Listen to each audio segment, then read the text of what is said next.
하나님 말씀 보도록 하겠습니다. 우리 요한일서 2장 15절로부터 17절까지 말씀. 네, 한 절씩 한번 교독하도록 하겠습니다. 제가 먼저 15절 말씀 봉독해 올립니다. 이 세상이나 세상에 있는 것들을 사랑하지 말라. 누구든지 세상을 사랑하면 아버지의 사랑이 그 안에 있지 아니하니.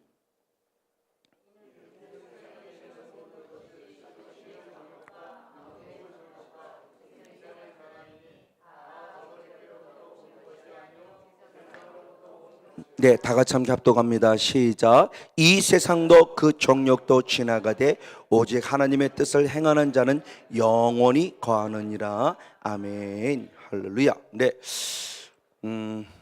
2017년도에 들어와서 요한일서를 강의하며 이제 2장의 마지막 17절까지 말씀을 들어오는데 한 4개월 정도 걸린 것 같아요.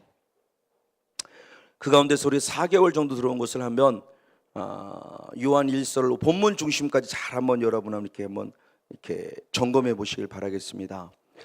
요한일서가 쓰여지게 된 기본적인 밑바탕, 이게 이제 3장에 들어가서 그 요인들이 나오는데, 그 밑바탕은 영지주의라는 이 이단들에 대해서, 다른 복음을 가지고 있는 이단들에 대해서 잘못된 가르침을 정확한 가르침으로 가르치기 위한 가장 중심적인 밑바탕이 있다는 것을 항상 여러분 염두에 두시고, 그러면서 결국 사도 요한이 원하는 한 가지는 우리에게 빛으로 오신 예수 그리스도와 함께, 그분과 함께 교제를 나누고 사귀는 것이 신앙이다.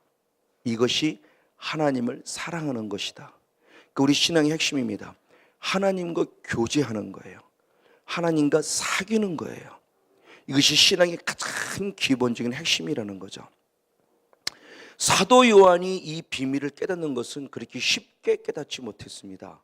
3년 동안 예수님을 부지런히 따라다녔음에도 불구하고 사도 요한 역시도 다른 제자들과 비슷한 모습으로 살아갈 수밖에 없었고, 예수님이 부활하신 다음에야 요한일서, 요한복음 2장 18절 이후의 말씀에 그도 드디어 죽었다가 살아나신 다음에 예수님이 46년 동안 지어진, 헤롯을 통해서 지어진 성전을 허물라 내가 3일 만에 다시 살아나리라 하시는 그 말씀이, 우리의 몸의 성전의 부활을, 예수님의 몸의 성전의 부활을 상징적으로 의미한 것이구나, 이걸 깨닫고 나서부터 사도 요한의 영성이 확 달라진 거죠. 그러면서 다른 제자들과는 달리 예수님을 바라보는 관점 자체가 달랐어요. 그래서 마태, 마가, 누가라고는 공관복음하고는 차원이 다른 겁니다. 공관복음이라는 의미는 공통적인 관점으로 예수님을 본 거예요. 그러니까 치유와 능력, 예수님이 이 땅에 오셔서 치유하시고 능력을 행하심을 통해서 마태는 왕이라는 관점으로 봤고, 마가는 종이라는 관점으로 봤고, 누가는 우리가 똑같은 인자라는 관점으로 봤고, 그러나 사도 요한은 공관복음서하고는 관점이 다르다는 거예요. 예수님의 치유의 능력을 7가지인가 밖에 기록하지 않으셨죠. 철저히 사도 요한은 예수님을 하나님이라고 하는 삼위일체 하나님, 하나님과 동등된 분, 이런 관점 안에서 쭉 기록되어진 부분이기 때문에 차원이 다릅니다. 그렇기 때문에 예수님을 믿는 것은 곧 하나님과 사귀는 것이다. 근데 사귄다라는 관점이 너와 내가 하나라는 관점이라는 거죠. 그래서 요한복음 17장 바로 2절 3절의 말씀을 통해서 보면, 영생은 이라고 말하면서 그 영생이 뭐냐, 즉 중생이 뭐냐, 거듭남이 뭐냐, 구원이 뭐냐라고 얘기했을 때 참 하나님과 그의 보내신 자 예수 그리스도를 아는 것이라고 그랬어요. 아는 것. 그러니까 사도 요한이 그렇게 표현하고 있고 사도 바울이 그렇게 표현하고 있어요. 믿음을 무엇이라고 했냐, 믿습니다라는 좀 관념적이고 좀 폭넓은 개념이 아니라, 예수님이 믿음이란 단어를 사용하셨지만 사도 요한은 그분을 믿는다는 것을 아는 것으로 봤어요. 그 안다는 게 기노스코라는 원어라고 그랬죠. 그 안다는 것은 여기로 아는 것이 아니고 여기로 아는 겁니다. 즉 그분과 나는 하나 되었다는 거예요. 몸과 마음이 하나 되었다는 겁니다. 그 기노스코를 안다는 것은 바로 우리가 잘 알고 있는 마리아가 나는 남자를 알지 못합니다 할 때 그 안다. 즉 아기 예수를 낳는다고 했을 때 나는 남자를 모르는데 어떻게 아기를 낳습니까? 라는 거죠. 즉 동거를 얘기하고 몸을 섞는 걸 얘기하는 거, 이게 하나예요. 그래서 사도 요한이 라오디게아 교회를 얘기할 때 하나님이 한 번 더 관심, 하나님이 한 번 더 기회를 주실 때 그들을 책망함에도 불구하고 한 번 더 기회를 주시죠. 그래서 뭐라고 말합니까? 요한계시록 3장 20절의 말씀에 똑똑똑 내가 네 마음문을 두드리노니 네가 마음문을 열면 그랬어요. 그러면 내가 너에게로 들어가라. 이게 바로 주님을 아는 거예요. 이게 바로 영접이에요. 바로 이 개념 속에서 하나님을 아는 관점입니다. 이게 하나님과 교제하는 것이고 이게 하나님과 사귀는 것이다. 이게 우리의 신앙생활의 가장 중요한 모토라는 것을 사도 요한이 지금 역설하고 있는 거죠. 그래서 결국은 하나님을 아는 자는 요한일서 2장 1절의 말씀에 무엇하는 자느냐? 죄 짓지 아니하는 자라는 거예요. 왜? 내 안에 누가 계시기에? 하나님. 내 안에 누가 계시기에? 예수님. 내 안에 누가 계시기에? 성령님이 계시기에. 그래서 이 성령 사역에 대한 부분의 모습을 우리가 많이 주의해야 된다는 부분, 이번에 부산에 가서도 이번 주 오면서 그런 부분을 좀 많이 강조했어요. 성령님이 누구냐는 거예요. 우리가 자꾸 성령님을 나타나는 현상을 어떤 능력을 행하시는 분으로만 알고 있기 때문에, 틀린 건 아닙니다만 능력을 행사하는 분으로만 끝쳐버리면 아주 큰 문제가 야기돼요. 왜? 능력을 행사하는 것은 성령님만 하실 수 있는 것이 아니라 반대로 어둠의 영도 할 수 있기 때문인 거예요. 여러분, 우리가 조금 더 신앙이란 관점을 조금 더 철저히, 왜? 이 성령님은 말 그대로 우리나라로 표현하면은 어떤 영이냐? 거룩한 영이죠. 이 성이라는 부분이 거룩할 성자죠. 거룩한 영이 하기오스, 거룩이에요. 거룩. 영어로 하면 홀리. 그러니까 성령님이 능력을 행사하는 영이 아니고 그분 본질 자체가 어떤 분이에요? 거룩한 분이에요. 근데 그 성령님이 내 안에 계시는데, 성령님이 계시다고 하면서 거짓말할 수 있을까요? 그러면 성령 받은 거 아니죠. 그러니까 이 성령님을 우리가 잘못 착각하고 있는 거예요. 지금 이 성령님의 능력을 행사하는 것으로만 자꾸 성령님을 이용하는 거죠. 아니요, 그분이 내 안에 들어와서 나를 통치하고 나를 주권자로 주장한다면 거룩해야 돼요. 왜? 이분 본질 자체가 거룩이잖아요. 근데 거룩한 영이 내 안에 들어왔는데 성은영 목사야 죄져, 성은영 목사 죄져, 성은영 이렇게 해서, 아니요, 죄와 싸워 이겨. 너는 죄와 싸워 이길 수 있어, 이거잖아요. 할렐루야. 오늘도 12시에 이제 오면서 기독교 극동방송이죠. 존 웨슬레 이야기가 나오는 거예요. 존 웨슬레 어렸을 때입니다. 10대 후반 그때 당시에요. 아버지로부터 끊임없이, 우리 성결교와 감리교는 우리 순복음 쪽은 존 웨슬리안 쪽이잖아요. 이제 초반부 얘기 나오는 겁니다. 그분이 아버님으로부터 끊임없이 가장 약하고 힘들 때도 아버님으로부터 계속 들은 얘기는, 웨슬레야, 죄와 싸워 이겨, 죄와 싸워 이겨, 죄와 싸워 이겨, 죄와 싸워 이겨. 그렇죠. 그러니까 그분이 성령을 사모할 수밖에 없었고, 그 특별한 영적인 경험을 통해서 결국은 오늘날 감리교나 오늘날 성결교의 기반을 만드는 아주 중요한 요인이 될 수 있었죠. 바로 이 부분이에요. 그러니까 하나님과 사귄다고 하는 것이 결국 뭐냐는 거예요. 하나님과 사귄다고 하는 것은 그분과 1대1의 만남과 교제를 한다는 것이고, 그분이 내 안에 계셔서 그분과 교제하기 때문에 우리는 능히 죄와 싸워 이길 수 있다. 그래서 이 요한일서라는 성경을 쓴 목적이 뭐냐라는 부분을 요한일서 2장 1절에 말씀했죠. 요한일서 2장 1절 한번 있습니다.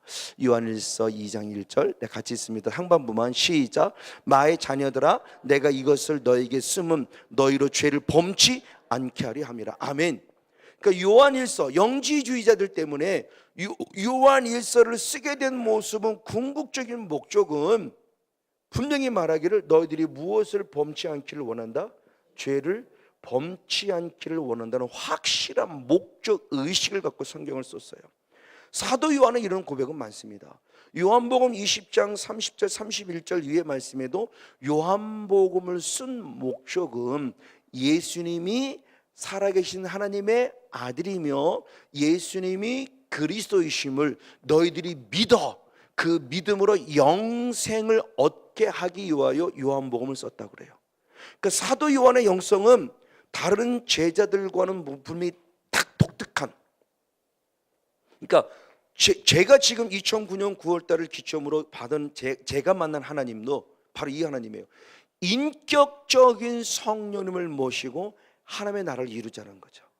그분의 성품, 그분의 그 성향, 그분의 그 가지고 있는 거룩한 성령의 기름 부음, 그 거룩성, 그렇죠? 그러니까 하나님, 예수님, 성령님의 본질 자체가 거룩이죠. 그래서 레위기 11장 44절의 말씀에 내가 거룩하니 너희도 거룩하라고 그랬고, 그 말씀을 그대로 베드로가 인정해서 내가 거룩하니 너희도 거룩하라고 표현했다는 거예요. 베드로전서 1장 16절의 말씀에. 그러니까 이미 주님을 부인해봤던 경험이 있었던 베드로이기 때문에 주님의 그 거룩성을 알고 있는 그로서는 이제는 다시는 죄에게 질 수 없는 거예요. 그러니까 철저하게 죄와 싸워 이기죠. 바로 이런 모습이에요. 이것이 사도연의 핵심이에요. 그러나 우리는 완벽하게 죄와 싸워 이길 수 없는 부족함도 사도요한 인정합니다.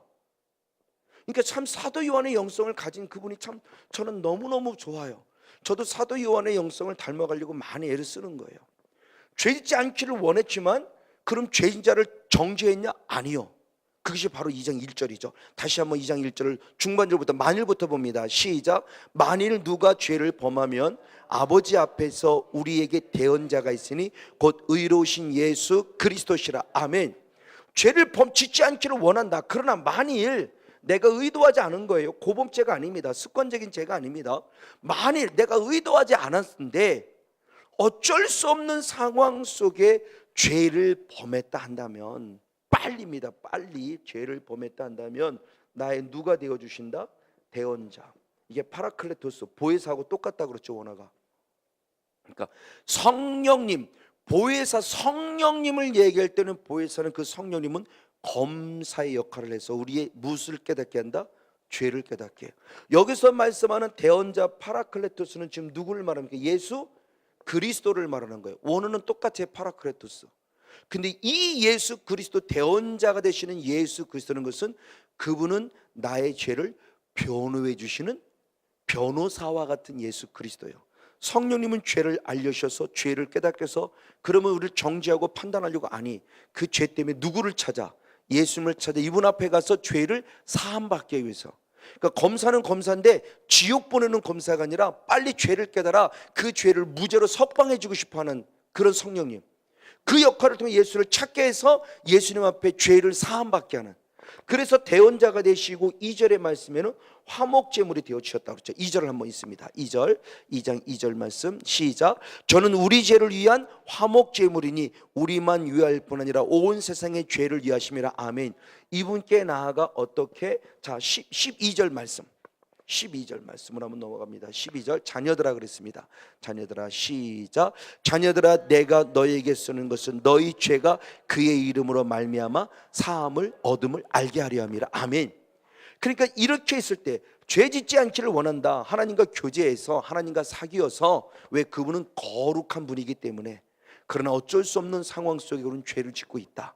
그럼 어떻게 빨리 대언자가 되시고 우리의 화목제물이신 예수님께 나아가 무엇을 받아라? 죄 사함을 받아라. 할렐루야. 자, 이겁니다.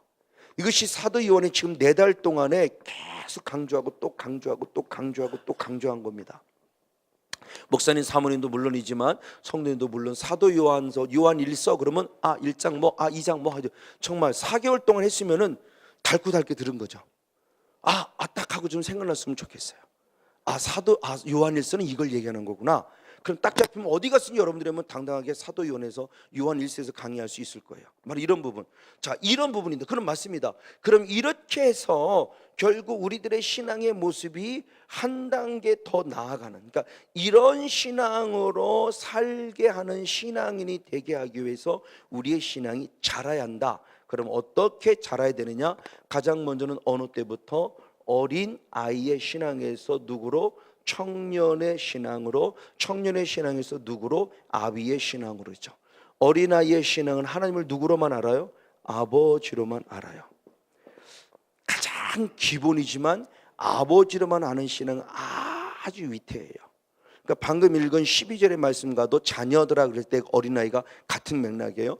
같은 모습입니다. 그러니까 쉽게 얘기하면 날마다 죄를 범하고 또 무엇하고 회개하고 또 죄사함 받고 하는 이런 신앙이에요. 근데 이것이 지속적이고 계속 날마다 회개는 해야 되지만 이것이 완전 습관화되어 버린 회개를 한다면 아주 위험하다는 것을 수없이 말씀을 드렸어요. 이게 어린아이 신앙의 연약성이에요. 왜? 예수님이 나의 죄, 우리의 죄를 용서해 주는 궁극적인 목적을 빨리 알아야 된다. 그래서 요한복음 8장 11절에 현장에서 가늠한 여인을 예수님이 용서해 줄 때 그런 말씀하죠. 나도 너의 죄를 사한다. 그러나 사하는 목적이 있었고 이유가 있었으니 다시는 죄짓지 말아요. 그러니까 주님이 우리를 용서해 주는 것도 똑같아요. 성건영 목사의 죄를 용서해 주는 것은 70번씩 7번씩 70번씩 7번이도 분명히 용서해 주는 아버지 하나님이지만 그것이 영원할 것이라는 누구도 보장 못해요. 왜? 내 목숨이 아무도 보장 못하기 때문에. 이렇게 나가다 당장 내일 죽을 수도 있어요.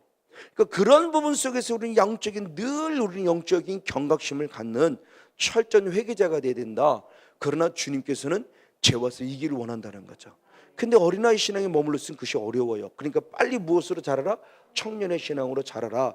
그럼 청년의 신앙을 자란 건 뭐냐? 하나님의 말씀으로 우리의 영성이 강하여져서 결국 누구와 싸워 이기기 위함이다? 흉악한 자와 싸워 이기기 위함이다. 아멘. 그래서 그런다면 지금 우리들이 기본적으로 이곳에 계신 여러분이라 한다면 저와 여러분 어린아이 신앙의 단계가 뛰어서 우리가 기본적으로 악한 영들과 싸워 이길 만한 영성이 된 줄 믿습니다. 근데 그 무기가 바로 무엇이었다는 거죠? 하나님의 말씀이었어요. 자, 근데 이 말씀도 잘 알아야 된다는 거죠. 마태복음 4장의 말씀을 통해서 광야에서 예수님이 마귀에게 시험을 받죠. 분명히 무엇으로 이깁니까? 말씀으로 이겨요. 말씀으로 이기는데 사탄이 떠났냐 안 떠났냐는 거죠. 떠나지는 않았다는 거죠. 그럼 언제 떠나자는 거죠? 마귀야 물러가라고 선포할 때예요. 그러니까 흉악한 자를 이겼다는 것은 단순히 말씀만 이겼다는 게 아니죠. 말씀이라는 무기를 가졌고 예수는 명을 선포하는 떠나가라고 할 때 떠나갔다는 거예요. 그 여러분 선포하십시오.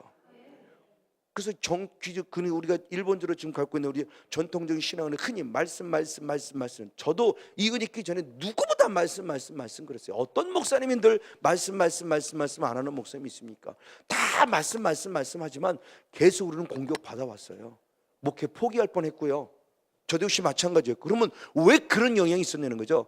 말씀은 있어서 이기는 것 같지만 계속 공격을 당하니까 나가 떨어지는 거죠. 그렇죠. 권투라는 경기도 보면은 한 번 큰 핵주먹으로 한 번 기가 막혔다고 다운시키는 것도 중요하지만 흔히 말할 때 잽이라고 그러죠. 잽. 툭 건들고 한 번 또 툭 건들고 한 번 또 툭 건들고 한 번 또 툭 건드려. 이게 한 번 맞고 두 번 맞고 10번 맞고 20번 맞고 30번 맞으면 사람 병신돼요. 정신이 없어요. 사탄도 지금 똑같다니까요. 큰 거 한 방으로 쓰러지지 않아요. 성건용 목사 더불어 저와 여러분 말씀이라는 무기를 가지고 있지만 이렇게 건들고 저렇게 건들고 툭 건들고 물질로 건들고 건강으로 건들고 질병으로 건들고 남편으로 건들고 아이로 건들고 성도로 건드려봐요. 계속 산 넘어 산 계속 그러면 나중에 지쳐버리죠. 저도 그렇게 한 거죠 결국. 그래서 목회를 포기할 뻔한 거예요. 그 사탄의 계략을 알아야 돼요. 말씀이 무기인 건 확실하지만 말씀 갖고 있다고 해서 이겨나가기는 이겨나가지만 떠나지는 않더라는 거죠. 그럼 떠나게 하려면 어떻게 되는 거예요? 명령하고 선포하라입니다. 그래서 사역할 때 나가라고 명령하는 거죠. 기름을 붓고 기름을 부어서 어느 영적인 반응이 나면 얘가 안 떠나거든요. 수없이 그러잖아. 안 나가 그런다고 그러잖아. 안 나가. 얘가 나 좋아해. 싫어. 안 나가. 막 그러고 계속 속된 말로 하면 개긴단 말이야. 안 나가요. 그러니까 나가게 할 수 있는 방법은 떠나가라고 명령하는 수밖에 없다는 거죠. 말씀의 무기를 가졌으면. 그래서 결국 이기는 거예요. 근데 이것만 다냐? 아니더라는 거지. 이것만 다가. 어디까지 잘해야 하느냐? 아비의 신앙. 이게 지난주 말씀이라는 거죠. 아비의 신앙은 결국 뭐냐는 거예요. 그러면 태초부터 계신 이를 알았어요. 이 태초부터 계신 이는 창조 이전의 영적 세계부터. 할렐루야. 지난 여수와 더불어 부산에도 이분을 좀 많이 강조를 했어요. 내가 구원받았다는 구원의 개념이 어떤 부분이냐 그랬을 때, 예정론적인 입장에서, 그러니까 지금 저는 원래부터 성결교 목사이기 때문에 장로에게는 조금 다를 수 있어요.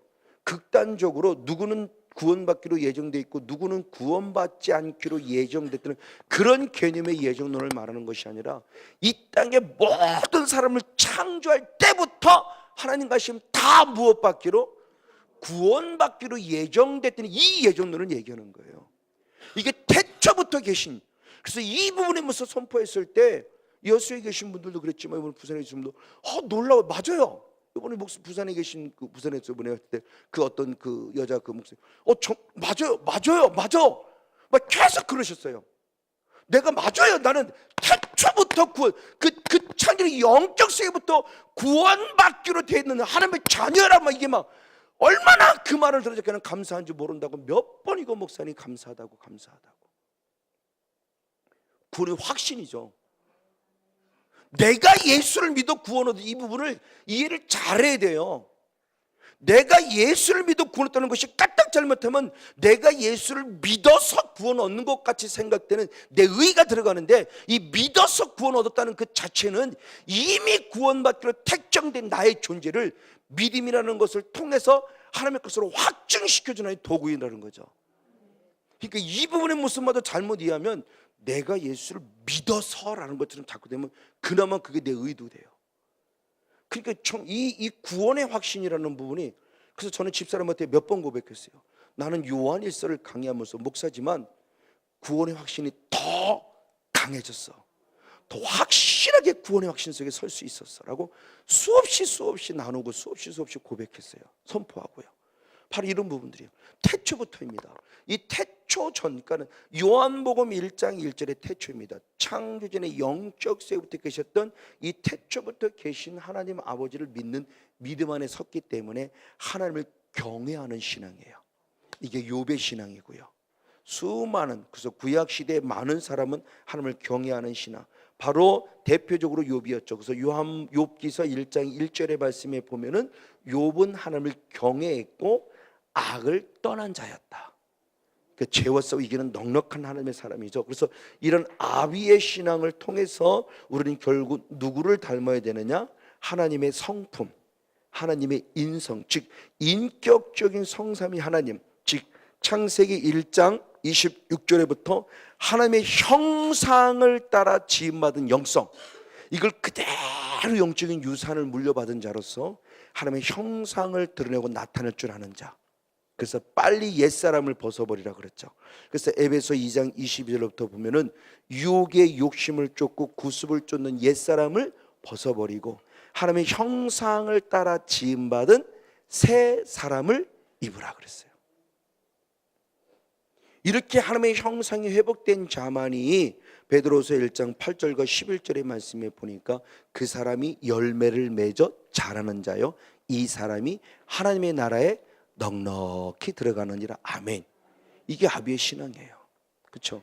우리가 육신적으로 아비를 봐도 자녀들이 잘못할 때 그냥 넘어가줘요. 몰라서가 아니라 알고 넘어가요. 그러면 자녀가 더 미안해요. 아빠가 이걸 알고 있는데 넘어가 줄 때 미안해요. 우리도 하나님 앞에 얼마나 앞에 미안하고 죄송스럽고 송구스럽습니까? 잘못했습니다 고백도 있지만 저는 그런 고백 참 많이, 하나님 너무너무 죄송해요. 너무너무 송구스러워요. 왜? 뻔하거든요. 근데 그 은혜를 감사할 수밖에 없는 제 간절한 마음의 또 다른 표현이, 아버지 정말 잘못했을 수도 있지만 너무너무 죄송해요. 참 송구스럽습니다. 이 수술의 고백을 참 많이 해요. 그분을 제가 누리고 느끼는 거죠. 바로 이런 부분의 모습이에요. 그래서 하나님의 아비의 신앙은 결국 하나님 아버지의 성품을 본받아 많은 사랑하는 자녀들에게 이 성품을 드러내고 나타낼 줄 아는 자가 되어야 된다. 그래서 빨리 신앙으로 자라가 된다는 겁니다. 그러면서 이제 오늘 본문 말씀과 연결시켜서 이렇게 아비의 신앙, 즉 청년의 신앙으로 아비의 신앙으로 자라고자 하는 또 다른 이유가 뭘까라고 했을 때는 본문의 말씀이죠. 바로 요한일서 2장 다시 한번 보들어서 15절 16절 말씀을 연이하면 읽겠습니다. 15절 말씀 읽어보겠습니다. 시작. 이 세상이나 세상에 있는 것들을 사랑치 말라. 누구든지 세상을 사랑하면 아버지의 사랑이 그 속에 있지 아니하니 이는 세상에 있는 모든 것이 육신의 정욕과 안목의 정욕과 이생의 자랑이니 다 아버지께로 쫓아온 것이 아니요 세상으로 쫓아온 것이라 말합니다. 자, 왜 우리가 빨리빨리 청년의 신앙으로, 왜 빨리빨리 아비의 신앙으로 자라야 되느냐 그랬을 때 답은 너무나 간단했어요. 세상을 사랑하지 않아야 하기 때문이다. 이 말을 달리 말하면 세상을 사랑하지 말고 누구를? 하나님이죠. 근데 이걸 앞절에서 표현한 거예요. 요한복음 방금 읽었던 1장 5절 이후로부터 쭉 표현한 이 하나님과 사귐이고 하나님과 교제는 이 내용을 쭉 한 거예요. 자, 하나님을 사랑한다라는 긍정적인 표현도 있고 또 다른 소극적인 입장으로 표현한 게 결국은 하나님을 사랑한다면 세상을 사랑하지 않게 하기 위함이에요. 아비의 신앙으로 자라고 청년의 신앙으로 자라지 않으면 불가능해요. 그러니까 빨리빨리 신앙이 자라야만 세상을 사랑하지 않을 수 있고 하나님만을 사랑할 수 있다는 거죠. 그러면 중요한 부분입니다. 세상이 무엇이길래라는 거예요. 그래서 여러분에게 푸니팀을 나눠줬지만 세상이란 단어가 신약성경 코스모스라는 원어인데 총 185회가 사용됐어요. 코스모스라는 원어가. 근데 사도 요한이 이 코스모스라는 단어를 102회를 사용했어요. 그러니까 거의 60%가 안 되고 거의 한 55% 이상 가깝게 사도 요한이 사용했어요. 그리고 나머지 바울이 47회를 사용했어요. 그러니까 거의 세상이라는 코스모스라는 이 원어를 사도 요한이 50% 넘게 사용했어요. 60%에 가깝게 사용했어요. 자, 그러면 사도 요한은 도대체 세상을 어떤 관점으로 보기에 다른 그 어떤 성경보다 세상이라는 단어를 많이 사용했나? 그리고 오늘 15절로부터 17절까지의 장장 7번이나 나와요. 3개의 구절에는 짧은 구절에 7번이나 세상이라는 단어를 사용하면서 세상이라는 부분을 우리에게 무엇이 세상이 무엇인가를 우리에게 지금 의미적으로 알려주면서 세상을 사랑하지 말라, 세상을 사랑하지 말라, 세상을 사랑하지 말라라고 말하고 있어요. 그럼 도대체 세상이 뭐냐는 거죠. 세상이 무엇인가를 알아야 되겠죠. 성경적으로 보면 두 가지 의미로 썼습니다. 하나는 긍정적 의미로, 하나는 부정적 의미로. 긍정적 의미로 쓸 때 이렇게 표현했습니다. 자, 요한복음 1장 9절 10절 한번 두 절 말씀을 봅니다. 요한복음 1장 9절 10절 네, 같이 한번 읽습니다. 시작. 참빛 곧 세상에 와서 각 사람에게 비추는 빛이 있었나니 아멘. 그가 세상에 계셨으며 세상은 그로 말미암아 지은 바 되었으되 세상이 그를 알지 못하였다. 아멘. 자, 똑같은 세상인데 긍정적인 의미로서의 세상은 결국 주님이 무엇을 사용했냐고 했을 때 그 세상에 나는 빛이 되어서 왔다. 그리고 나는 그 세상을 무엇했다? 만들었다. 무엇했다? 결국 창조했다. 하나님이 이 세상을 창조했다. 근데 놀랍게 세상이 그를 알지 못하였다 그래요. 자, 이 세상을 하나님이 창조했어요. 근데 이 세상이 또 반면에 예수 그리스도를 알아보지 못했어요. 자, 긍정적 의미와 부정적 의미가 한 단어 속에 지금 한 문장 속에 같이 있어요. 먼저 긍정적 의미에서 갑니다. 이 세상을 창조했고 세상을 만들었다고 했을 때 제가 창조진의 영적 세계에 대한 부분을 많이 말씀을 드렸죠. 시편 103편 19절의 말씀에 하나님은 창조진의 영적 세계에 계실 때부터 이 세상, 이 모든 만물을 무엇으로 만들기 원하셨다? 하나님의 나라. 무엇으로 만들기 원했다? 하나님의 나라로 만들기 원했어요. 그러니까 하나님의 관심은 지금도 마찬가지예요. 이 세상을 무엇으로 만들기 원한다? 하나님의 나라를 만들기 원한다는 하나님의 놀라운 마음이 품어져 있어요. 그러니까 이 의식을 빨리빨리 우리가 가져야 돼요. 이 의식을 저는 갖기를 원하는 분이, 이 의식을 갖지 않으면 우리가 성령의 기름을 받고 악한 영에 떠나가며 치유되는 궁극적인 목적을 잃어버리기 때문에 그래요. 이것이 치유되고 회복되는 궁극적인 목적도 주님은 내 안에 무엇이 이루어지를 원하는 거예요? 하나님의 나라가 이루어지를 원하기 때문에 치유하고 회복해 주는 건데, 그걸 놓쳐버리면은 그냥 치유됐네 이거로만 끝난단 말이에요. 이거는 아까도 얘기했던 조희로 씨 말대로 남녀 호랑경계도 하는 일이란 말이에요. 그러니까 주님께서 끊임없이 그랬잖아요. 표적을 행할 때는 반드시 주님의 표적에 무엇이 있다? 목적이 있다는 거죠. 하나님의 의도를 찾는 게 중요하다는 거예요. 하나님은 단순히 병 고치는 게 목적이 아니란 말이에요. 병을 왜 고쳐주신다를 찾는 게 성령사에게 아주 중요한 의도라는 거예요. 그걸 놓치면은 병 고치는 거로 끝나요. 그거 놓치면 문제 해결로 끝나요. 그건요, 성령님이 아니라 악한 영도 해요. 최혜련 씨가 한 말이 있어요. 이해가 안 된다고. 그 조정민 목사님도 그랬잖아요. 아내 때문에 목사님이 됐지만 정말 이해가 안 돼요. 목사님이 막상 되고 보니까 이해가 안 돼요. 그분은 그렇게 표현했죠. 목사 설교는 기가 막히게 듣는데 왜 예수님 설교는 안 듣냐는 얘기예요. 이건 결국 뭐냐, 목사가 하는 설교는 주일날마다 와서 수요일날 와서 금요일날 와서 새벽 다 듣는다. 그 말을 다시 말하면 막상 집에 가서는 예수님이 직접 설교하신 이 말씀을 읽지 않는다는 거예요. 그분도 이해가 안 된다는 거죠. 막상 본인이 예수를 믿고 보니까. 목사님이 되고 나서는 더더욱 그렇고. 그 조정민 씨 같은 경우는 특별한 케이스죠. 어떤 훈련의 과정도 거치지 않고 아내 때문에 아내를 쫓아갔다 나중에 이거 이거 촬영해서 그 MBC 하는 거 고발 프로그램 거기에 뛰어버릴까 이러고 하다가 하나님의 특별한 은혜를 만나서 바로 즉각적으로 목사가 굉장히 특별한 케이스예요. 우리 조카도 지금 거기 다닌다고 그러더라고요. 한 번 이거는 못 나눠봤지만 특별한 케이스일 때 빨리 깨닫는 거예요. 막상 예수를 나도 믿고 보니까 왜 성경을 안 읽지? 아니 예수 믿는 사람이 왜 성경을 안 읽지? 예수 믿는다면서 성경을 안 읽는 게 뭐야 도대체? 그럼 우리 신앙이 뭔가 잘못됐다는 거죠. 우리도 뭐에 자꾸 눈에 보이는 것만 쫓아가는 거죠. 저 사람 병 잘 고친데, 저 사람 병 잘 고친데, 저 사람 병 잘 고친데, 그거 100번 쫓아다녀 보시라는 거예요. 주님의 의도는 그 병 고치는 게 목적이 아니라는 거죠. 병을 고쳤을 때 병을 고친 목적이 있다는 거죠. 그걸 쫓아야 참 신앙이라는 거예요.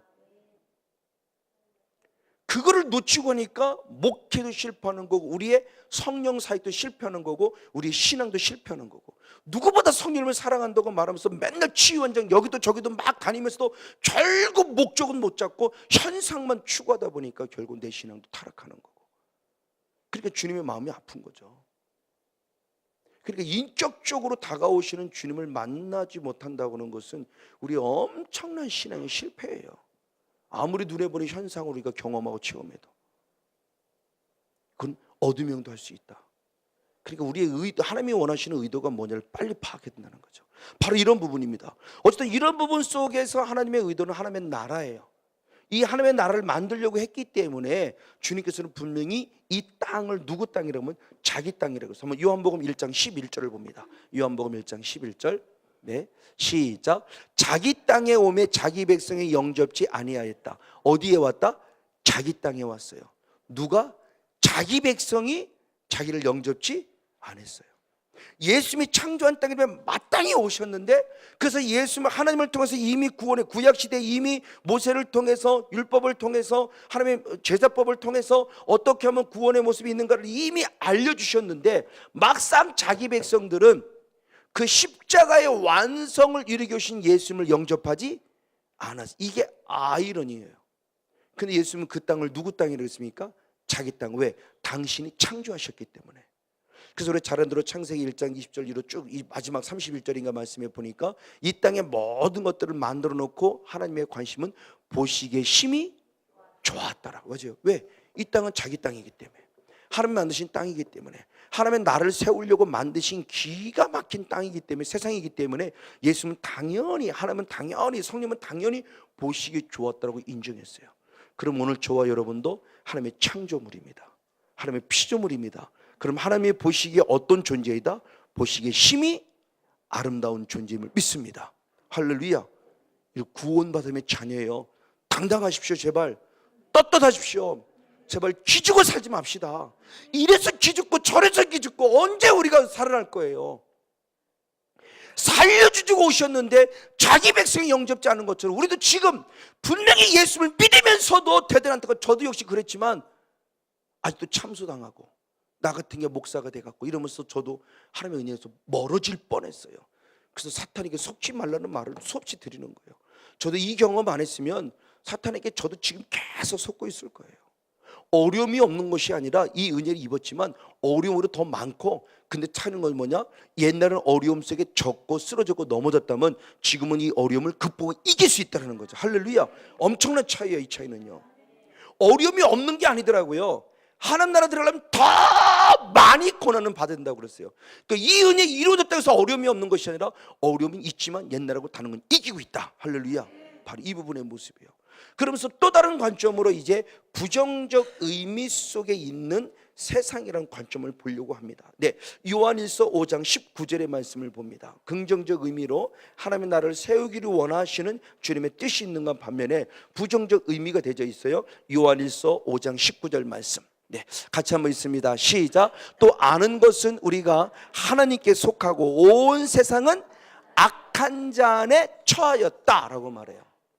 부정적 의미입니다. 부정적 의미의 세상은 대단히 안타깝게 누구에게 처하였다, 누구에게 원하고 있다? 악한 것, 악한 자에 의해서 이 세상이 붙잡혀져 있다라고 그래요. 똑같은 예수님인데 아까 했던 긍정적 의미와 부정적 의미, 그렇죠? 주님께서는 세상을 나의 땅이라고 그러는데 자기 백성이 영접지 않은 것처럼, 이 세상이 영접지 않았다고 한 것처럼 그 세상을 또 다른 관점으로 볼 때 부정적 시각 속에서 예수님이 하신 말씀이에요. 왜 부정적 시각을 갖느냐? 대단히 안타깝지만 이 세상이 누구에게 속했어요? 악한 자. 원래는 누구 것이었는데? 하나님의 나라, 하나님의 것이었는데. 그럼 이 악한 자가 누구냐가 중요하겠죠. 이건 수없이 말씀을 드렸어요. 마태복음 3장의 말씀을 통해서 3장 18절입니까? 몇 절을 통해서 이 길가에 대한 밭을 얘기했을 때 이 길가 밭은 누구의? 그러면 악한 자가 와서 말씀을 뺏었다 그랬어요. 3장 18절의 말씀에. 근데 놀랍게 이 악한 자가 왔다고 했을 때 똑같은 말씀이 누가복음 8장 12절에 병행구절인데, 여기서는 사도 바울은 마태는 누구라고 기록했냐면 악한 자라고 기록했고, 누가는 누구를 기록했냐면 마귀라고 기록했어요. 그러니까 곧 악한 자가 누구라는 얘기예요? 마귀라는 얘기죠. 그러니까 성경의 악한 자, 그러니까 사람을 상대로 하는 악한 자라고 그렇지 않았다면 그 모든 이유에 악한 자라 쓴 내용은 우리가 의미를 생각할 때 누구를 기억하면 된다? 마귀. 마귀가 결국, 즉 이 세상이 대단히 안타깝지만 누구에게 속했다는 거? 지금 마귀에게 속해 있다는 거예요. 자, 그러면 여기서 마귀가 누군가라는 정체를 밝히면 우리가 이 모습을 알게 됩니다. 왜 그렇게 됐지? 아닌데 하나님의 나라인데 왜 이렇게 됐냐는 의미를 하게 되는 거예요. 자, 그러면 마귀가 누구냐는 겁니다. 마귀가 누군가를 봤을 때 가장 먼저 마귀론에 대한 모습을 보면은 마귀는 대단히 범죄한 누구냐면 천사예요. 천사는 천사인데 범죄한 천사예요. 하나님을 섬기고 하나님의 나라를 이루려고 주님이 최초로 창조한 피조물이 천사였어요. 근데 안타깝게 그 중에 한 천사 모습이 범죄한 천사인데, 이 범죄한 천사가 결국 지금 우리가 얘기하는 마귀예요. 그래서 성경은 이렇게 표현했습니다. 먼저 한번 유다서 1장 한번 6절의 말씀을 봅니다. 유다서 1장 6절에 마귀에 대한 부분의 모습을 잘 표현했어요. 네, 한번 같이 한 목소리 한번 읽겠습니다. 유다서 1장 6절입니다. 시작. 자기 지위를 지키지 아니하고 자기 처소를 떠난 천사들을 큰 날의 심판까지 영원한 결박으로 흑암에 가두셨다라고 말합니다. 자기 지위, 자기 처소, 자기 위치 그럽니다. 자, 이 말씀을, 똑같은 말씀을 킹제임스 흠정을 한번 더 볼게요. 킹제임스 흠정력으로. 또 자기들의 처음 신분을 지키지 아니하고 자기들의 거처를 떠난 천사들을 큰 날의 심판 때까지 영존하는 사슬로 묶어 어둠 밑에 예비해 두신. 네, 그렇습니다. 자, 똑같은 말씀에 자기 위치, 아까 우리는 자기 지위, 그리고 여기서는 자기 신분이라고 그랬고, 자기 거처, 자기 처소 그랬어요. 자, 중요한 부분이에요. 즉 하나님을 섬기도록, 그리고 하나님의 나라를 이루기 위해서 만들어진 그래서 최초의 또 다른 피조물인 우리 사람들, 하나님의 구원받기로 예비되어 있는 우리들을, 그래서 히브리서 14절에 하나님의 구원받기로 예비된 우리들을 섬기라고 만든 이 천사가 대단히 안타깝지만 자기 위치, 자기 지위, 자기 위치, 자기 처소를 버렸다라고 말합니다. 그래서 결국 이들의 존재가 누구라고 그랬냐? 바로 베드로후서 2장 한번 4절의 말씀을 보자. 이들을 이렇게 표현했습니다. 베드로후서 2장 4절입니다. 같이 한번 읽습니다. 네, 시작. 하나님이 누구들을 범죄한 천사들을 용서치 아니하시고 지옥에 던져 어두운 구덩이에 두어 심판 때까지 지키게 하셨다는데, 이들을 결국 누구라고 그랬냐? 범죄한 천사예요. 그러니까 자기 지위, 자기 위치. 그러면 자기 지위, 자기 위치를 지키지 않았다는 것은 결국 뭐냐? 이걸 잘 설명한 게 에스겔서 28장 2절이죠. 이사야 14장 12절부터 14절까지 말씀도. 이 사람들이 사단은 아닙니다. 사단의 영향력을 받은 사람들의 살아가는 삶이 어떻게 나타났냐? 두로 왕과 바벨론 왕을 통해서요. 근데 에스겔서 28장 2절에 대표적으로 말씀할 때 두로 왕을 통해서 사단의 성향이 드러난 거예요. 어떻게 드러났는가? 에스겔서 28장 2절. 에스겔서 28장 2절. 네, 같이 한번 읽겠습니다. 시작. 인자야, 너는 두로 왕에게 이르기를 주 여호와의 말씀에 내 마음이 교만하여 말, 나는 신이라. 내가 하나님의 자리 곧 바다 중심에 앉았다 하도다. 내 마음이 하나님의 마음 같은 채 할지라도 너는 사람이여 신이 아니라. 자, 두로 왕에 나타난 사단의 성향이 그대로 드러났어요. 자기를 누구라고 그래요? 신, 하나님이라는 하나님. 그리고 누구의 자리에 올라가려고 그랬어요? 하나님의 자리에. 이게 성향이에요. 이게 사단의 성향입니다. 즉 자기 자리, 자기 위치는 하나님을 섬기는, 하나님의 나라를 위해 섬기는 자의 모습으로서 자기의 위치는 피조물이에요. 근데 피조물인 존재가 누가 되기를 원한다? 지금 하나님이 되기를 원한다고 하면서 하나님의 자리를 점프하는 거예요. 이게 이사야 14장 13절 14절 똑같이 말씀했죠. 이사야 한번 14장을 봅니다. 이사야 14장 13절 14절을 봅니다. 시작. 내가 내 마음에 이르기를 내가 어디에 올라? 하늘에 올라. 어떻게? 하나님의 무별 위에 나의 보좌를 높이리니 내가 북극 지폐 산 위에 자정하리라. 가장 높은 구름에 올라 지극히 누구와? 높은 자 누구예요? 하나님과 무엇하겠다? 비기겠다. 우리나라 말로 표현하면, 속된 말로 표현하면 뭐가 없는 놈이에요? 그렇죠? 사가 없죠. 어떻게 있을 수 있어요? 피조물이 창조주하고 비교해요? 피조물이 창조주하고 똑같이 하려고 그래요? 있을 수 없는 일이에요. 이게 사단의 성향이라는 거예요. 그리고 오늘 이 말씀이 대단히 중요한 모습입니다. 우리는 근데 별로 그 의식을 못해요. 자, 이 사단이 결국 어디로 쫓겨났습니까? 땅으로 쫓겨났죠. 그렇죠? 하나님은 이 존재를, 하나님의 나라를 만들기 원했기 때문에 이곳에 둘 수가 없어요. 그래서 어디로 미리 쫓아냈어요? 땅. 원래는 하나님이 창조하신 하나님의 땅이었는데 이 땅으로 내어 쫓아내요. 그래서 70인 제자들이, 누가복음 10장에 70인 제자들이 나아가서 예수님 감사해요, 우리는 귀신도 쫓아내고 막 이랬을 때 주인은 뭐라고 말씀합니까? 그래, 좋다, 축복한다. 그러나 그것으로 기뻐하지 말고 너희 이름이 어디에? 하늘의 생명록에 기록된 걸 기뻐하라고 말씀을, 중요한 얘기를 합니다. 나는 이미 그들이 하늘에서 땅으로 쫓겨난 것을 무엇했다? 봤다 그래요. 왜? 창조의 영적에서 이미 예수는 본 거예요.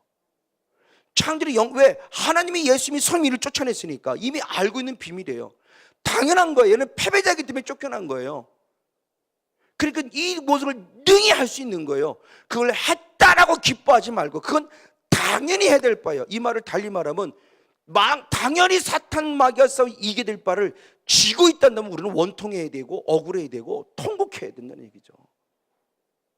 당연히 될 바를 그것으로 기뻐하지 말고 네 이름이 생명록에 기록된 거, 당연한 거죠. 하나님 구원받은 하나님의 자녀라면 마귀, 사탄 마귀가 당연히 이겨야 되는데 저를 비롯해 우리는 그동안 그래오지 못했다는 거죠.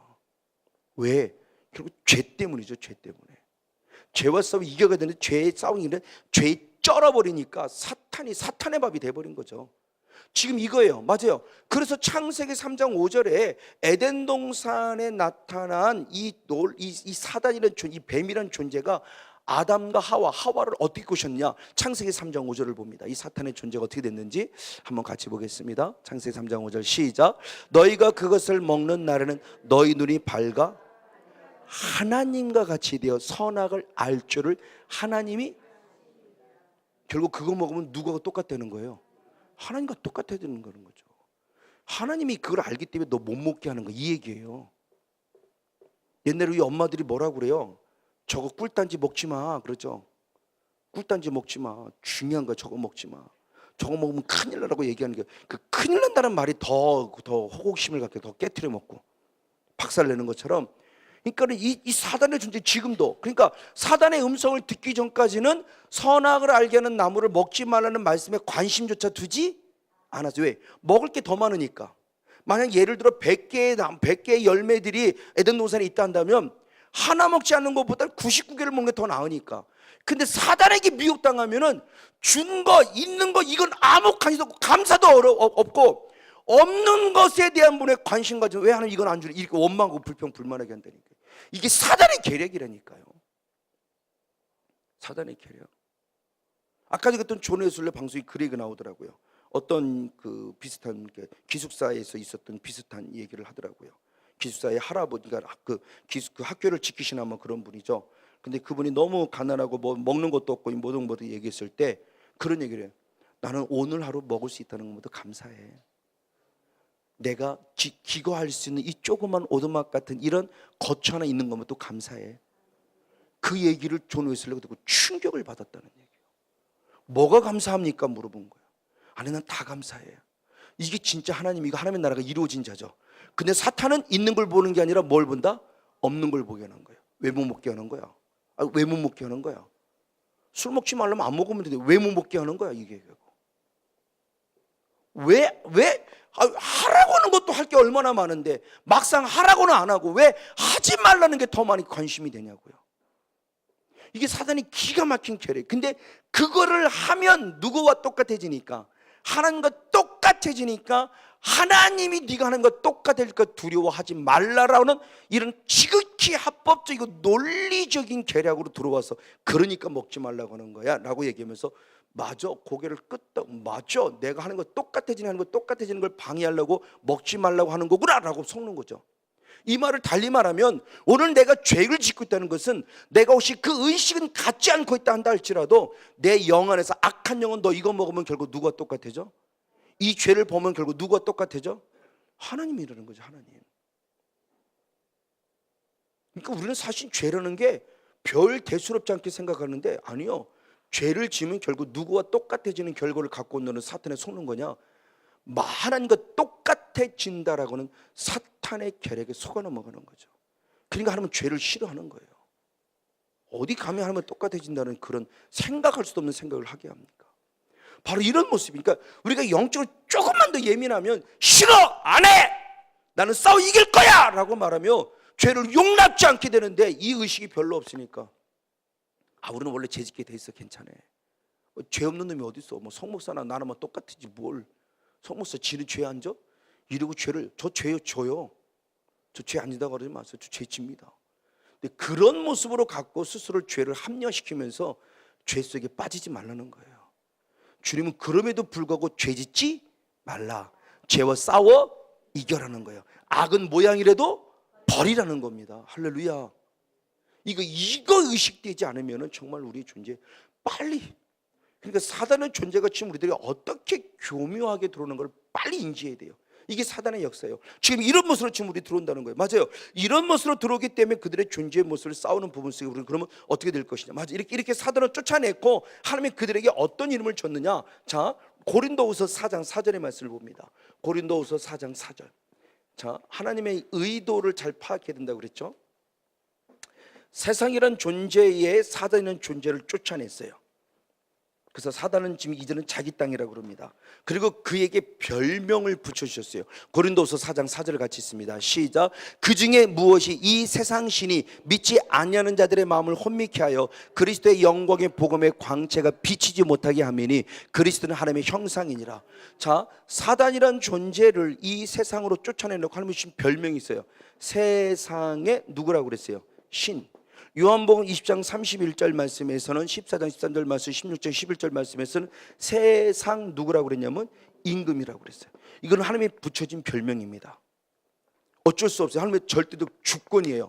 이게 이제 영적 싸움에 들어갈 때 왜 사탄을 여기다 드리느냐, 에덴 동산의 영성을 또 수없이 설명을 드렸죠. 그러니까 그 설명이 이해가 안 되면 이걸 이해를 못 해요. 저는 이제는 100% 이해가 됩니다.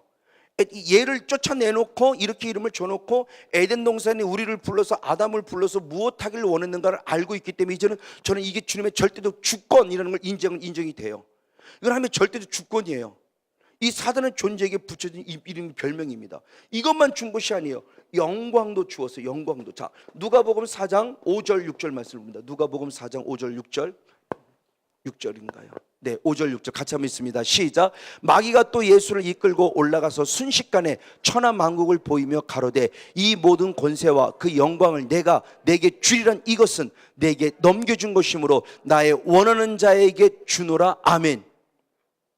자, 중요합니다. 이게 지금 뭐라고 그러냐? 이것은 내게 무엇한 것이다? 넘겨준 거예요. 누가 넘겨줬다는 거예요? 하나님이. 하나님이 사단에게 세상의 신, 세상의 임금이라고 하는 별명을 붙여주면서 그걸 그에게 허락했다는 거예요. 근데 그것을 갖고 지금 뭐라고 해? 자기의 무엇하는 자에게, 원하는 자에게 이 영광을 못하겠다? 주겠다고 말하면 지금 누구를 꼬시는 겁니까? 예수. 예수는 절하라는 거죠. 절. 내게 절해. 내게 절하면 이거는 내게 넘겨준 것인데, 그래도 가인이 자기 거라고 말하자는 게 감사하죠. 내게 넘겨준 것인데 나는 내가 원하는 자에게 줄 거야. 결국 우상숭배죠. 그럼 보십시오. 우상숭배할 때 물질의 축복 받을 수 있을까요? 없을까요? 받을 수 있어요. 그 사단도 축복 줄 수 있어요. 이거 놓치면 안 돼요. 이걸 놓치니까 이 현재 내게 벌어진 이 모든 물질적인 축복, 건강적인 축복을 하나님이 준 것인지 사탄이 준 건지를 분별을 못하고 입으로는 하나님 할렐루야 하나님의 축복 쉐 끓여놓고 하나님은 짠돌이로 살면서, 그게 무슨 하나님이 준 축복이에요. 하나님이 주신 것을 알면 하나님께 드리면 아낌이 없죠. 그게 정성이고 정이죠. 그렇죠? 누군가가 나에게 은혜를 끼쳐 죽을 목숨 살려보세요. 그 사람 앞에 100만 원, 1000만 원 주는 게 아깝습니까? 안 아깝죠. 하나님이 주신 1억이라는 축복, 10억이라는 축복 줘도 기껏 감사한금 드린다는 건 10만 원, 20만 원 들고 그게 무슨 감사고, 그게 무슨 11조예요. 그러니까 하나님이 줬다고요? 숫자 하나님이 줬다는 말하지 마세요. 그거 아닙니다. 다시 말하면 사탄에게 속고 있는 거예요. 자, 이 말씀을 정확하게 기록한 게 예레미야 44장 17절입니다. 예레미야 44장 17절. 자, 예레미야에게 책망 받는 자일 때 한 여인들이 하는 얘기입니다. 뭐라고 말하냐? 우리 입에서 낸 모든 말을 정령이 실행하여 우리의 본래 하던 것, 곧 우리와 우리 선조와 우리 왕들과 우리 방백들이 유다 성읍들과 예루살렘 거리에서 하던 대로 하늘 여신에게 제사하고 그 앞에 전제 제사를 드리라. 그랬더니 대저 그때는 우리가 식물이 풍부하며 복을 받고 재앙을 만나지 아니했어요. 우상 숭배했더니 복을 받았어요, 안 받았어요? 받았어요. 예레미야가 잘못됐다고 한 겁니다. 그랬더니 놀라워요. 18절은 이렇게 표현합니다. 그래서 제사를 안 섬겼어요. 그랬더니 18절은 어떻게 됐냐? 시작. 우리가 하늘 여신에게 분향하고 그 앞에 전제되는 것을 패한 후부터는 모든 것이 핍절했고 가난과 기근에 멸망을 당하였느니라. 제사 우상 숭배하던 거 멈췄더니 뭐 했어요? 다시 더 가난해졌어요. 그러니까 걔네들만 잘 섬겨도 축복받을 수 있다는 거죠. 그럼 오늘 우리 축복이라는 모습을 정말 잘 생각해야 돼요. 정말 하나님이 주신 것인지 아닌지 하나님의 허락 속에서 지금 든 거예요. 자기 마음에만 들어봐요. 흡족하게. 이 불교 영만 잘 섬기고 무속도 잘 섬기고 우리나라 적용시킨다 한다면 유교도 잘 섬기고 이 제사 잘 섬겨서 걔가 원하는 대로만 살아가면 축복 준다 안 준다? 준다 그러는 거죠. 그게 이것을 지금 우리가 잘못 이해를 하고 있으니까 이 부분 속에서 우리가 다 속아 넘어가는 거예요. 사탄도 준단 말이에요. 이게 사탄에게 허락된 하나님의 허락 속에 있는 거예요. 세상 임금이라는 주권을 주면서 하나님의 허락 속에 있을 때 우리는 과연 이 모든 것들을 어떻게 바라볼 것인가의 부분을 우리가 생각해 보지 않을 수 없는 거죠. 그 결과 결국 이 땅은 어떤 땅이 되었느냐? 창세기 6장 5절의 말씀을 봅니다. 창세기 6장 5절. 창세기 6장 5절 한 절 말씀을 같이 한번 보겠습니다. 시작.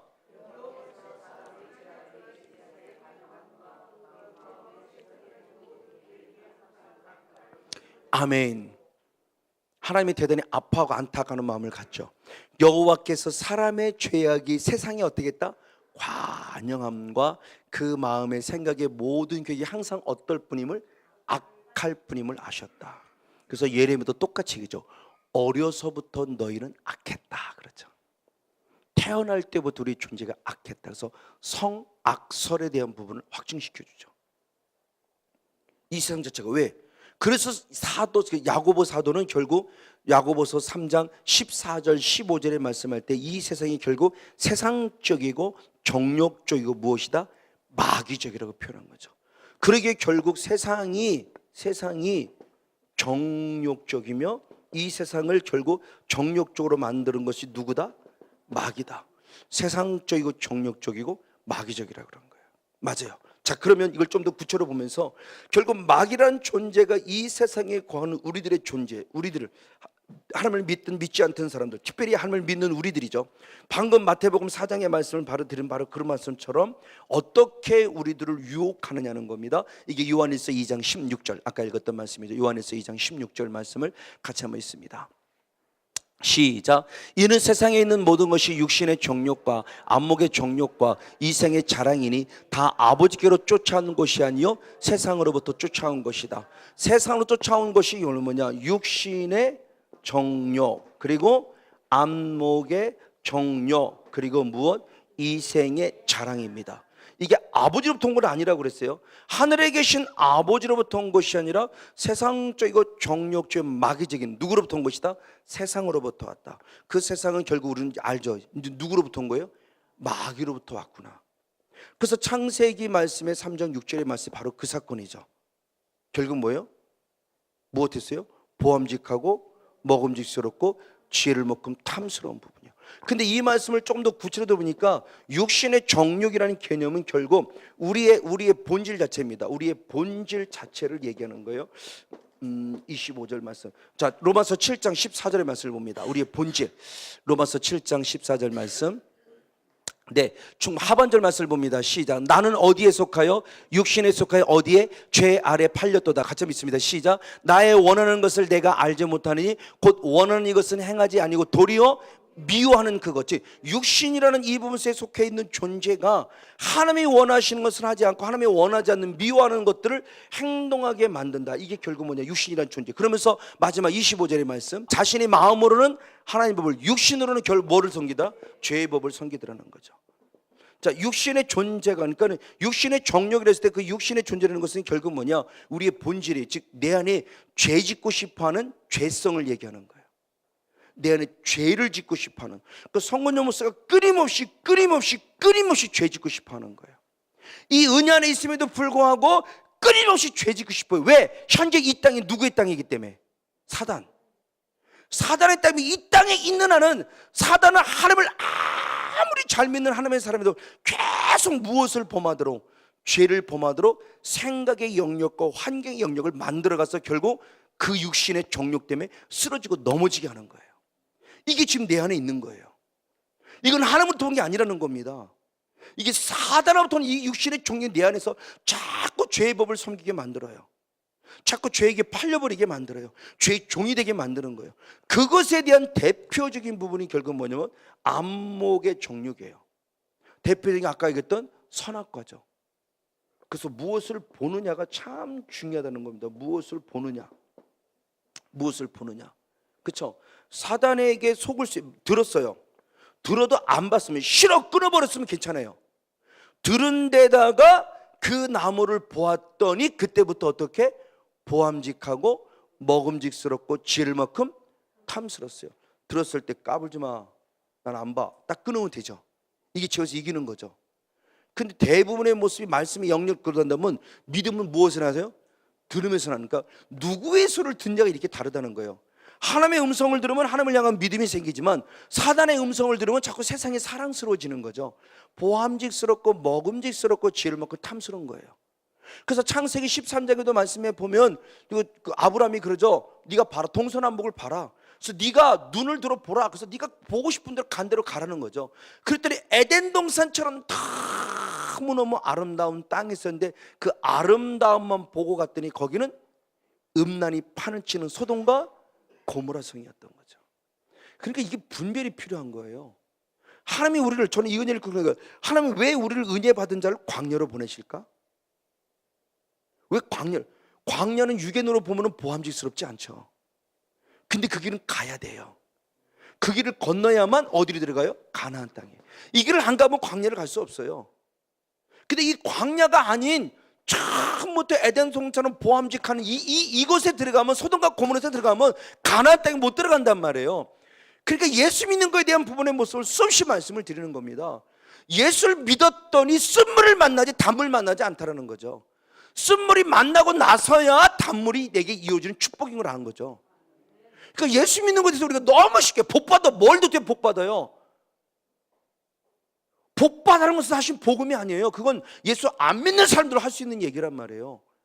예수만 믿지 말고 우리 신 믿어봐. 부처만 잘 믿어봐. 부처 잘 믿어도 복 받아. 당연히 복 받아요. 걔네도 주신 권세란 말이에요. 하나님이 허락한 것에 잠깐이 남아있다가 허락한 거라고요. 그러니까 정말 우리가 잘 이것에 대한 부분을 우리가 너무 모르니까. 그러니까 지금 사단이라는 존재가 우리들에게 지금 어떻게 틈을 타고 보는 거예요. 그리고 또 한 번 보면 그 대표적인 모습이 다윗이죠. 다윗이죠. 사무엘하 11장인가 사무엘하 11장 2절. 저녁 때 다윗이 그 침상에서 일어나 왕궁 지붕 위에서 거닐다가 그곳에서 보니 한 여인이 목욕을 하는데 심히 아름다워 보였어요. 이거 지금까지 가진 다윗의 영성이 아니에요. 지금까지 다윗의 영성은 철저히 하나님께 기도하고 전쟁 낭만 나가 전쟁하고 자기의 주어진 시간에 최선을 다했어요. 근데 지금 군인들은, 자기 부하들은 나가 지금 전쟁하고 있는데 자기는 뭐 하고 있는 거예요? 낮잠 자고 있었죠. 그러다가 언제 일어났어요? 저녁 때 일어났어요. 저녁 때 일어나서 나가서 보니까 하루를 맞이하면 어떤 여인이 목욕하고 있었어요. 목욕하고 있는 순간 그것이 어떻게 보여서 심히 아름다워 보였어요. 그죠? 육의 조건으로 아름답다가 아니니까 문제죠. 저게 저녁 때라는 부분, 낮잠 잤다라는 부분, 기도하지 않았다라면 이건 대단히 영적으로 이게 중요한 영적 의미를 준다. 아마 낮에 봤으면 어쩌면 다윗은 이겼을지도 몰라요. 말씀과 기도에 전무하고 아마 그런 것이 있었으면 분명히 이겼을지도 몰라요. 근데 정말 일해야 할 때는 낮에는 일할 때인데 일하지 않고 어느 때 일어났어요? 잠자야 될 저녁 때 뻘때 일어난 거죠. 사단은 어둠의 역사의 모습을, 영적인 모습을 얘기한다면 그때 이미 사단에게 속아 넘어간 거죠. 이미 그때 자기는 나태하고 게을렀고, 그러고 보니까 아름답게 보이는 순간 결국 죄를 범한 거죠. 음란의 죄를 범했고, 음란의 죄를 숨기려고 살인죄를 범했고, 이게 안목의 정욕이에요. 그러니까 영적으로 깨어있지 않으면 성공적 목숨도 한순간입니다. 그러니까 저는 이게 두려운 거죠. 왜? 저도 예수 믿고 천국 가려고 예수 믿고 더구나 이 사역 속에 은혜 들어오는 거지, 천국 간다는 이 보장 자체를, 이것 자체를 잃어버리고 그냥 나타나는 능력만 갖고, 저 여러분 여기도 있지만은 거의 80% 90%다 여성을 대해요. 그럼 성건영 목사가 이런 마음 있지 없겠습니까? 솔직히 고백해야죠. 이기는 것뿐이죠. 이기는 거예요. 어떤 사람인들 남자 천하 금난행이 없겠습니까? 이기는 거죠. 두려워 여기는 거죠. 하나님을 두려워 여기니까 이겨나가는 것뿐이죠. 어디 감히 사탄이 약한 거지. 그래서 저는 사역할 때 대부분 얼굴도 안 봐요. 그래서 저는 죄송하지만 얼굴도, 지금 어떤 분은 지난번 나 사역했는데 너는 몰라요. 왜? 얼굴을 안 봐요. 어떻게든 할게 집중하려고 막 애쓰는 겁니다. 얼굴 보면 뭐 할 거예요? 나쁜 마음 품죠. 사람이 그 본성인데 어떻게 할 거예요? 그럼 누구도 못 숨기죠. 그러니까 이런 부분들 속에서 조금이나마 영성의 모습이 탁 하고 삐끗해지면은 한순간의 타락입니다. 어제의 능력 아닙니다. 이게 두려운 거죠. 여러분이 몇 번 말씀을 드렸죠. 우리 한국은 아니지만 어느 외국에 이렇게 성령 사역을 기가 막히게 했던, 하도 오래돼서 이름은 까먹었는데 누구 이름 되면 누구라고 할 만한 사람이 이 성령 사역하고 말고 타락한 겁니다. 타락해서 귀신에게 사로잡혀서 완전히 엉금엉금 기어있는 그 사탄의 모습을 그대로 드리는 것이 동영상은 7분 정도 나오는 게 있어요. 그거 보면 썸짓합니다. 그분도 어제까지만 해도 성령 사역한다고 하면서 귀신 쫓아내고 하나님 일했던 사람이에요. 근데 한순간에 넘어지는 거죠. 그렇죠? 지금 매스컴 타는 것들이 다 그거 아닙니까? 왜 넘어집니까?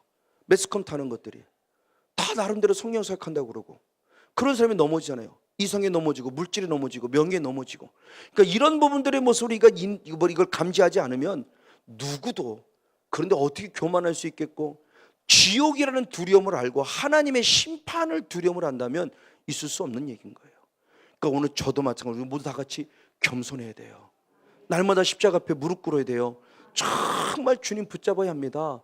그러니까 정말 말 조심, 생각 조심. 왜? 만원은 그 생각을 통해 나오는 거기 때문에 한마디 한마디 말 정말 조심스러워야 되고, 사역하는 부분 속에서는 사역이 끝나고 대화를 나누는 부분 속에는 그래요.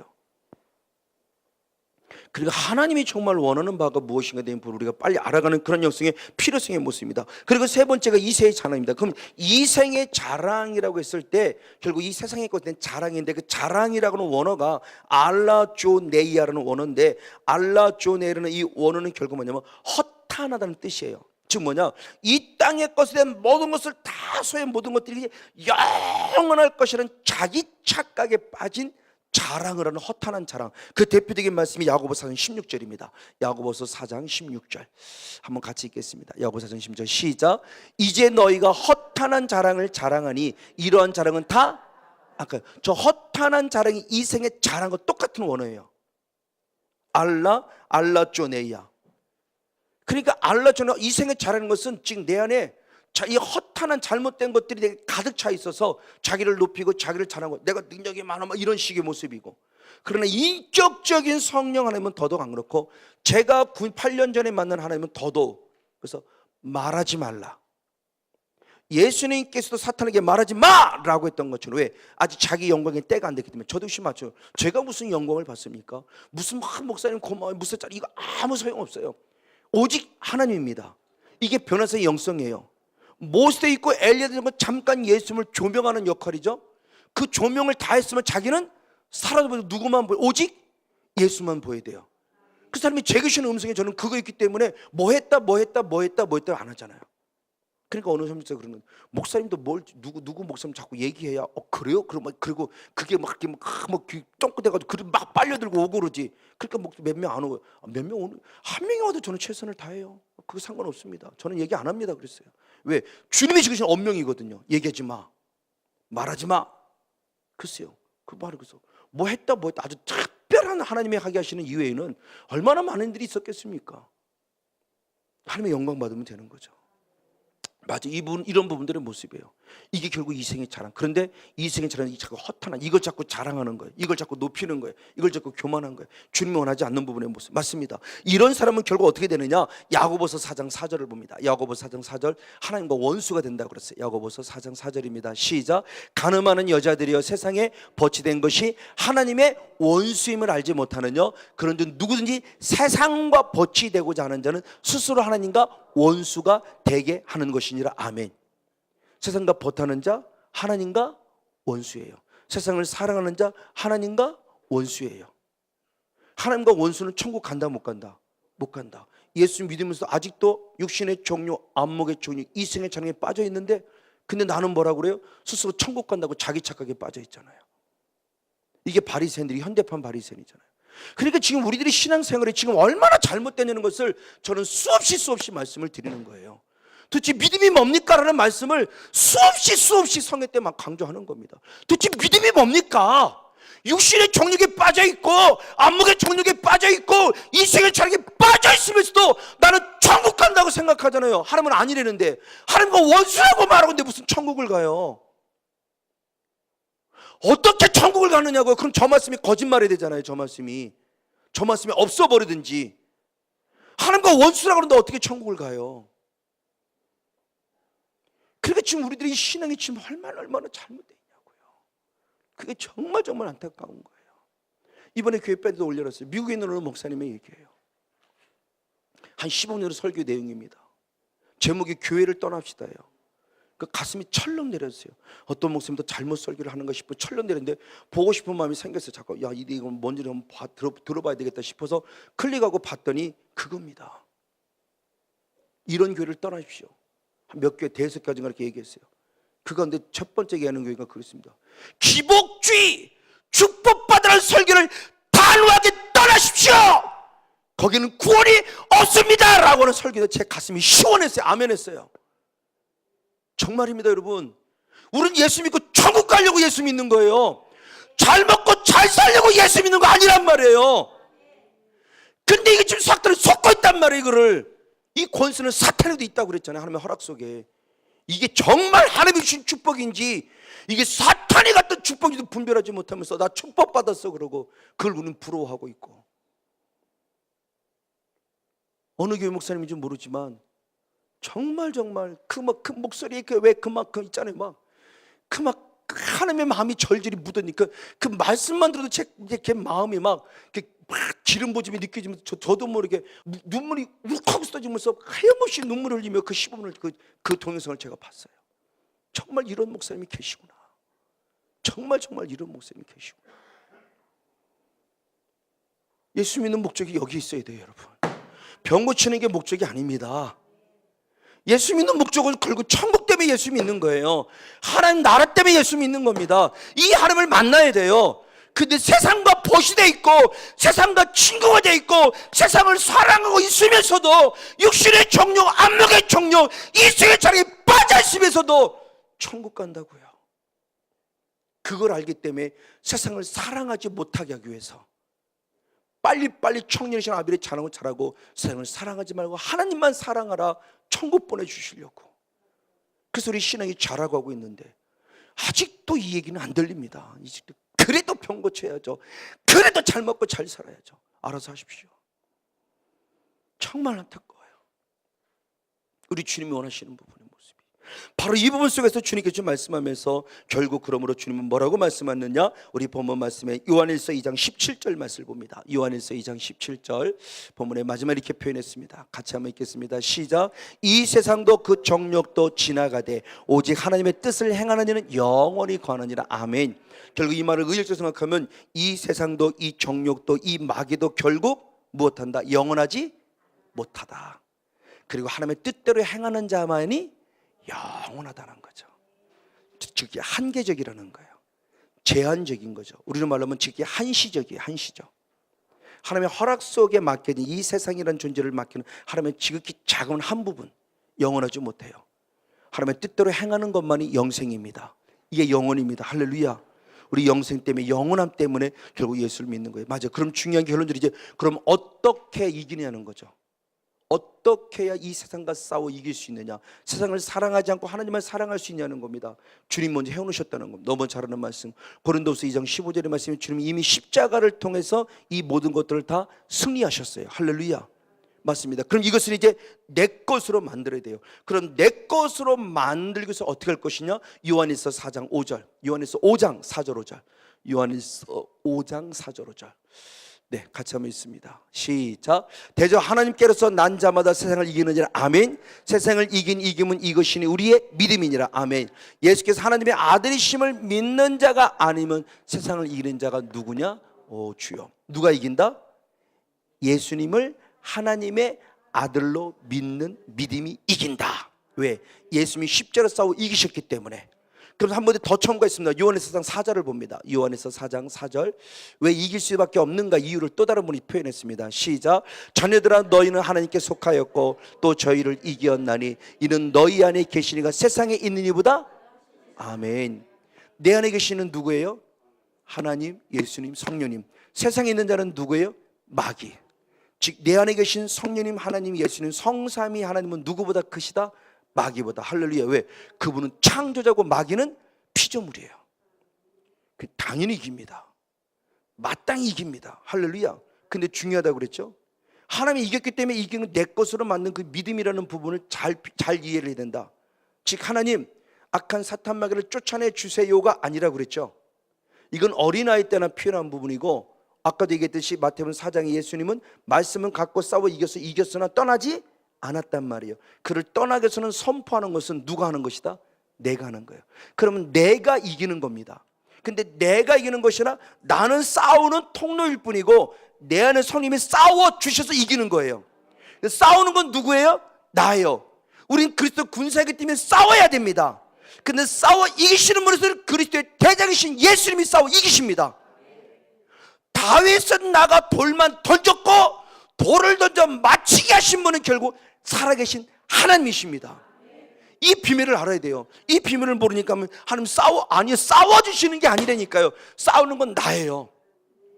그래서 나도 똑같이 십자가 앞에 죽어야 돼요. 예수님이 거룩한 십자가의 승리를 거두신 나도 똑같이 십자가 앞에 죽어야 돼요. 그래야 그 승리를 내 것으로 하니까 하나님을 믿는다고 하는 것이 결국 뭐냐는 거죠. 그래서 마태복음 16장 24절 말씀에도 네가 나를 따르려거든 자기를 부인하고 자기 십자가를 지라 그랬어요. 내가 짊은 십자가 있어요. 나도 예수님처럼 죽어야 돼요. 이게 지성소의 영성의 휘장에 대한 부분의 모습을 성막을 통해서 많이 강조했어요. 나는 하나도 안 죽었어요. 왜 물질을 복받기를 원해? 남동생한테 그럽니다. 성집사, 물질을 복받기를 원하는데 왜 물질을 복받기를 왜 원하는데? 그냥 복받으려고. 아니, 그거 잘못됐어. 하나님께 드리려고. 하나님의 일을 위해서 하나님을 향해 쓰려고 복받으려고 그러는 거야. 그래야 하나님이 복을 주셔. 근데 그 하나님을 위하시는 것들은 네 욕심이 죽어야 돼요. 물질의 복을 받아야만 되겠다는 그 욕심 자체가 죽어야 돼요. 그게 십자가 앞에 묻어져야 하나님의 복을 주시는 거지. 그 욕망 속에 가득 차 있을 때는 복 그 욕망 속에 있을 때는 하나님이 주고 싶어도 못 줘. 철저히 죽어. 철저히 그거 내려놔. 그러면 주신 것에 충성 헌신해. 심는 대로 거두는 거야. 너는 죽어지도 않고 너는 하나님께 심지도 않으면서 무슨 하나님이 달라고 그래. 그건 지극히 비성경적이야. 잘못된 신앙관이야 라는 모습을 얘기해요. 맞아요. 똑같아요. 우리의 영적인 모습도 똑같아요. 바로 그분의 모습입니다. 그래서 주님께서 우리들의 모습을 뭐냐 이렇게 표현했습니다. 갈라디아 5장 24절의 말씀을 봅니다. 갈라디아 5장 24절 같이 한번 읽겠습니다. 갈라디아 5장 24절 시작. 그리스도 예수의 사람들은 육체와 함께 그 정과 욕심을 십자가에 못 박았느니라. 내 정과 내 욕심을 어디에? 십자가. 그래서 사도 바울 스스로도 내가 그리스도와 함께 십자가에 못 박혀 죽었다고 그랬어요. 그러면서 로마서 6장 1절 2절의 표현할 때도 내가 죄에 대해서 무엇했다? 죽었다라고 표현해요. 그 죽었다는 것은 결국 단지 죄는 행위적인 죄가 아니라 죄성을 얘기하는 거죠. 내는 죄성이 날마다 죽어져야 돼요. 그래야 결국 십자가에 못 박아야 주님이 십자가의 영광, 부활의 은혜도 우리 허락하신다. 이 부분의 모습을 사도 바울이 또 다른 각도로 표현했는데 골로새서입니다. 골로새서 3장 1절로부터 5절 말씀을 읽으면서 한번 결론을 맺겠습니다. 골로새 3장 1절로부터 5절까지 한번 연이 한목해서 한 목사람 있습니다. 시작. 그러므로 너희가 그리스도와 함께 다시 살리심을 받았으면 아멘. 위의 것을 찾으라. 거기는 그리스도께서 하나님 우편에 앉아 계시나 위의 것을 생각하고 땅의 것을 생각지 말라. 이는 너희가 죽었고 너희 생명이 그리스도와 함께 하나님 안에 감추었음이니라. 우리 생명이신 그리스도께서 나타나실 때에는 너희도 그와 함께 영광 중에 나타날 것이니 그러므로 땅에 있는 지체를 죽이라. 곧 음란과 부정과 사욕과 악한 정욕과 탐심이니 탐심은 우상 숭배니라. 아멘. 할렐루야. 죽입시다.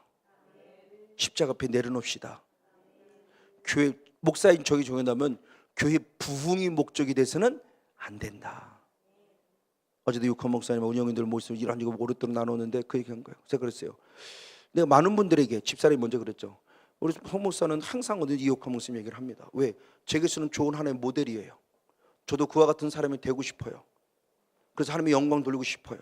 하나님 앞에 솔직히 기도하고 있습니다. 하나님 교만하지 않을 테니까 제발 우리 교회도 좀 부흥의 은혜를 달라고 그래요. 그런 주님 나보다 나를 더 주시면 아직 이 은혜 주면은 성원여 목사 교만하고 알 거 뻔히 아니까 아직 안 주시는 거 저는 알아요. 그 때문에 기다리고 있어요. 오늘 최선을 감사하고 있어요. 그러나 그 부분에 이르기까지 이옥화 목사님이 걸어가는 것은 우리가 상상할 수 없는 고난과 아픔과 역경 속에 있는데 그걸 결국 이겼기 때문이죠. 그분이 그렇게 쉽게 얻은 거 아닙니다. 지금까지 복음을 증거할 때 때가 되니까 결국 그를 하나님이 복을 주시고 살려내는 것이다. 이것이에요. 그분에게 있어서는 이것도 있지만 세상에 대한 사랑, 세상에 대한 미련은 아무도 없어요. 오직 하나님이에요. 하나님께 소망을 주니까 때가 되니까 주시는 거죠. 저도 다시 한번 신앙의 결단한 겁니다. 맞아요. 이겁니다. 여기 계신 저나 우리 모두가 다 같이 이런 은혜가 있기를 원합니다. 내려놓읍시다. 죽입시다. 철저히 상의 것 사랑하지 맙시다. 육신의 종류, 안목의 주는 이생의 자랑 다 십자가 앞에 묻어버립시다. 그리고 하나님만 봅시다. 하나님만 바라봅시다. 아멘. 이건 세상적이고 종력적이고 누구 것이다? 마귀적인 것이다. 그래서 우리 신앙이 날마다 자라가서 성삼위 하나님 한 분만을 통해서 계시록 12장 11절 말씀대로 어린 양의 피와 하나님의 거룩한 말씀을 통해서 죽기까지 싸워 반드시 이기는 그런 성령 충만한 영적 주인공 우리 모두가 되어지기를 예수님의 이름으로 간절히 축복하고 축원을 드립니다.